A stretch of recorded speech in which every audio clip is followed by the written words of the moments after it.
That is the point. Yes. So anyway, just before we move on to Hullbreaker, though, I think Sorkai is going to be really cool. Although, something that I've kind of realized that frustrates me about dungeons, and we've sort of identified this before, and I guess it's kind of being reinforced now that I've been working my way through through the first Dark Souls game, is that the idea that a dungeon is somewhere on the map that you see for a while and then get to go to. I feel like these locations are fairly removed, and yes, we never get that sense of like we're traveling to a place that we've seen for a long time. Now, that's not to say that that's never happened. It has happened. Keeper of the Lake, I think, is a great example of that, but it was an underwhelming example of that, because it was just, it ended up being exactly what I said it was going to be, that dungeon that you just did for tomes, and it was in there in the roulette, and here it was this place that you've seen off in the distance, and I just thought it should play more of a role in the lore and in the world than it did. And then the other one was getting actually into Ishgard, and then the upper section of Ishgard too, through what's the cathedral dungeon? The vault. The vault. Thank you. Mm-hmm. Yes, the vault. That was another one where I was like, oh, cool. I can see like where we're running and stuff like that. Something that I think that the world at large of Eorzea would benefit from, and I mean, obviously it would take resources, but for what it would add to the world, I don't think that would be a very big trade-off. And WoW did this fantastically, is all of the dungeons, all of the raids, you could see where they all were. And in some cases, even, when you're not in the raid, you can actually go and explore those zones. Right. And the amount of immersion that it would add to the game, and I think not just that, but you have so many like fan projects that pop up out of games like this. Giving them that many more like scenes and set places to play around with, there's no negative impact that it would have on the game or the world to include those in some way. And when I look at these pictures of Ratatoska's lair or whatever, Sorkai. Yeah. The Angels of Man. When I look at it, all I can think is running it is probably going to be very comfortable and easy to run. I mean, it's just, it's shorts? Easy to wear. There's going to be 3 bosses, and you're going to work. I'm not sure. Rooms. It's a loot corridor. I hope that there's going to be some additional lore. Like, that's kind of the only holdout that I have for dungeons anymore, is that there's some kind of additional lore that's going to pull me in or going to interest me. You're always hoping to be something like the library where you're going to get more to it. Yeah, at least there was something there, even though, I've run the library probably a total of 4 times ever. Well, like, that was like the fun bit. Like, was it Totorak, when you go back there and you get to see like how the person's mind has devolved as you're on your way down? Like, that was cool. That made that dungeon more fun. But then again, it only made it more fun the first time. Yes, right, exactly. And then it just kind of, it becomes kind of a loot corridor. And I think something that someone in the chat had mentioned, let's see, Frosty says that's a huge improvement. Alex over Coil, you can actually see where you are. Although I think that it would be, like with Alex, once you're in there, like, you kind of have a sense of where you are, but it would be more so if you could see out somehow. You know what I mean? Yeah. That was one of the cool things about that I thought was really awesome about Keeper of the Lake, is that you could kind of see the other side of Mordona and where you came from, and what kind of exists to the south.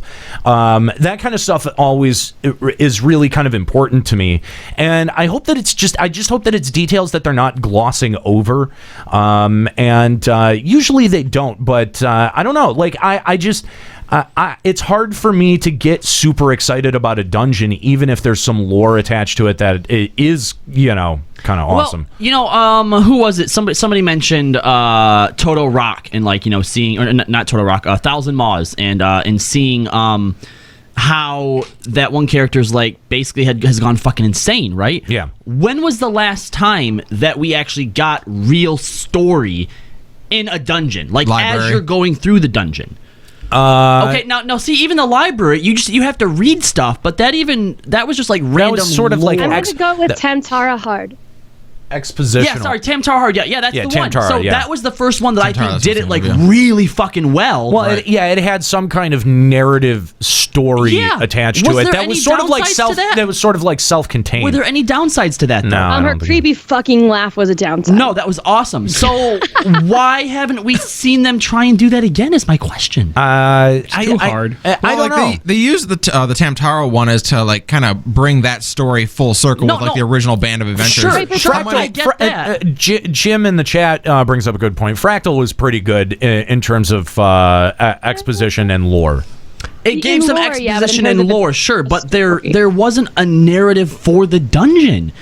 And the fact that the only reason they did that was to wrap up a story. Well, fine, create a story using it. Like each one of these things should have a story within it. They said they were like, once Tam-Tara had such great acclaim and everyone loved it, I remember them saying that they would look into something similar in the future, whether or not it's like a horror theme or not.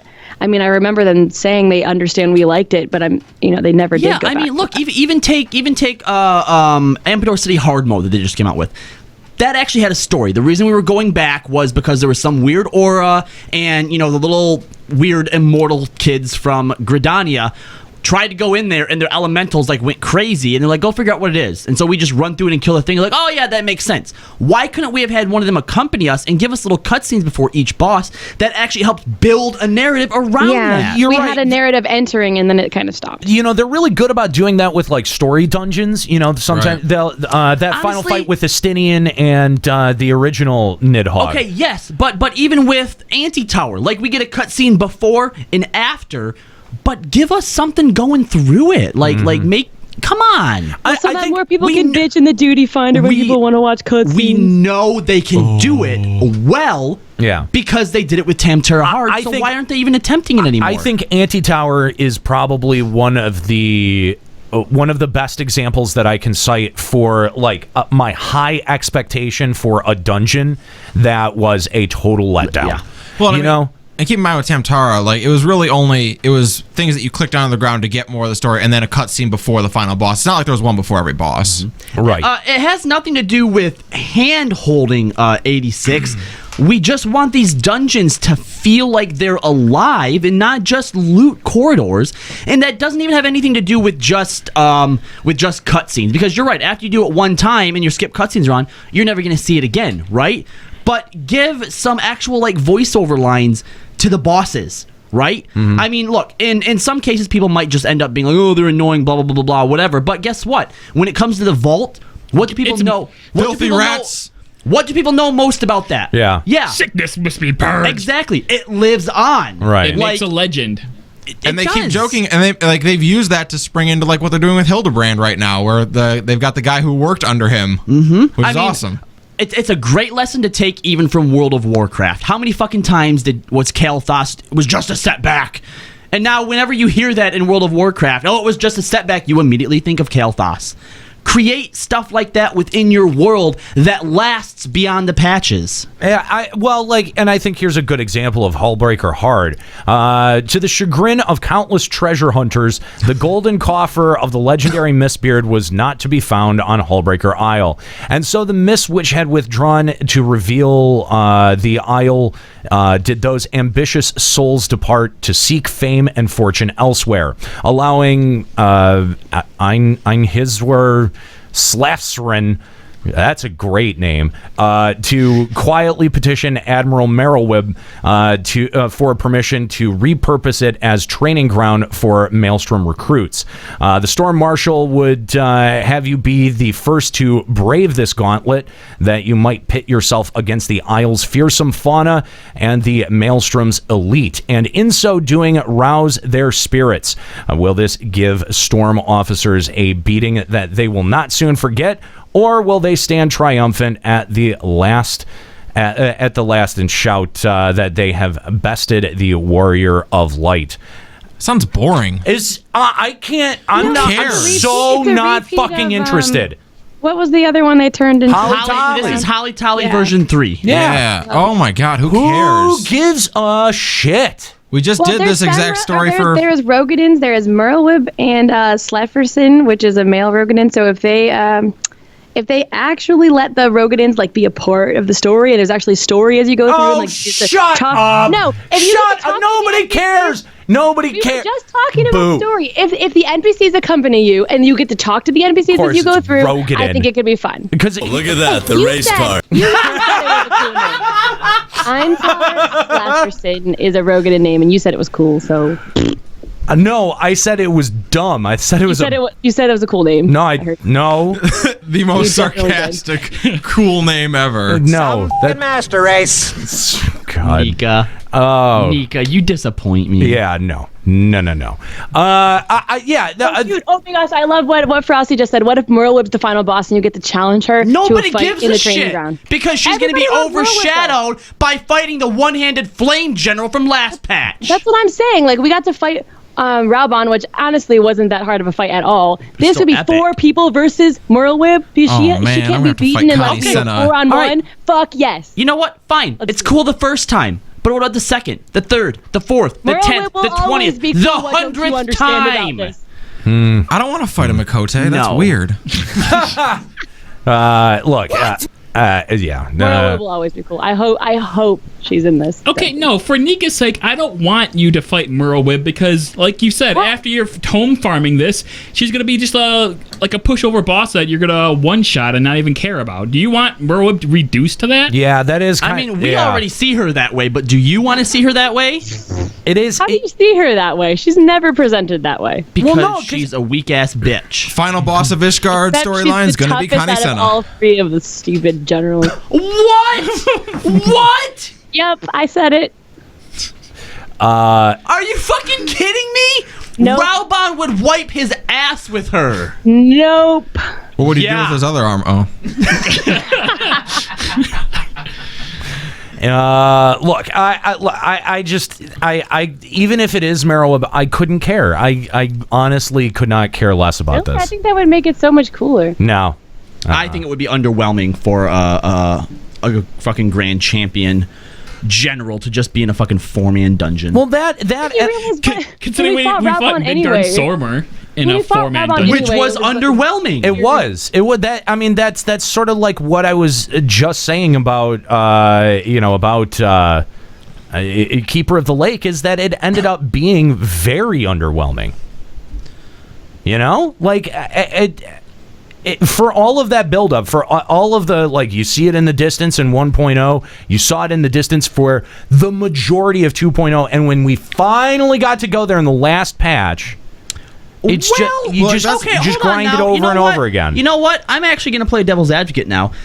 We didn't actually really fight the Midgar Sormer. No, we passed a test of his. Right. It's kind of like how underwhelmed I felt when we defeated Nidhogg, but now it's came back around. Right. But the key to that is having the Midgar Sommer storyline come back around. Now he's your little buddy. Mm-hmm. You know what like true. he's you know what I mean? your little buddy. He Your is. little buddy. I don't know. I still think he has his own agenda. We just don't know what it is. He's your little pocket rocker. He's only following you as a little buddy because he's kind of like keeping an eye on things and watching and waiting for the right time to do something. Well, hold on. All right, now Except hold that, on. it's not going to Wait, happen wait, because he's because- always going to be your little buddy. No, hold on now. Oh my God. She's kind of alluded to a point unintentionally because she's not that smart. But Dick. okay, Midgar Sormer, like Heidelin, cares about the planet, right? That's why he's our ally. He was testing us. He's like, all right, yes, you're fit to be the champion of the planet. A little while ago in one of these episodes, someone brought up the idea, like, we're the opposite of the darkness, blah, blah, blah, blah, blah. What if in some way we start to threaten something and Midgar Sormer decides, you know what, you're actually probably going to be better off dead. No. Like you're doing more damage now than anything else. Not unless And- they're going to take your Midgard Stormer pet away. Yeah, they're never going to do that. Or Yeah. your Midgard It's never Sormer going to work mount. as long as you have that minion. Yeah. Meh. Yeah, he He is your friend for life. Yeah, they've Just a got- you are minion. BFFs. I He's never little got the Stomper. impression. I never got the impression he was our friend though. No, he's your bestie. He's your new Valanero. You're gonna get married. I mean, he suppressed the goddess's blessing in us or whatever to hide us from the Ascians because it benefited his agenda. I don't think that. I mean, he didn't want us to get it back because it would mean the Ascians would come after us and blah blah blah. He has his own vision of what he wants the world to be, and he's only tagging along with us because we are the one who's most likely to get him to that point. He has his own vision, and that's a slumber party. It's going to be great. He's really our friend at all. I think that if they wanted to, they could turn this around and put us against Midgar Storm. And the fact that we have a fucking pet or a mount is not enough reason to not go there. I feel like they've worked themselves a bit into a corner, but we'll see. I mean, the thing is, though, is that it is entirely contingent about it coming back around, though. They can't just let that plot thread drop and then just, Yeah, if he is just our friend forever, then fine, whatever. I think they missed a great opportunity, but... I don't know. Let's go to our phone line.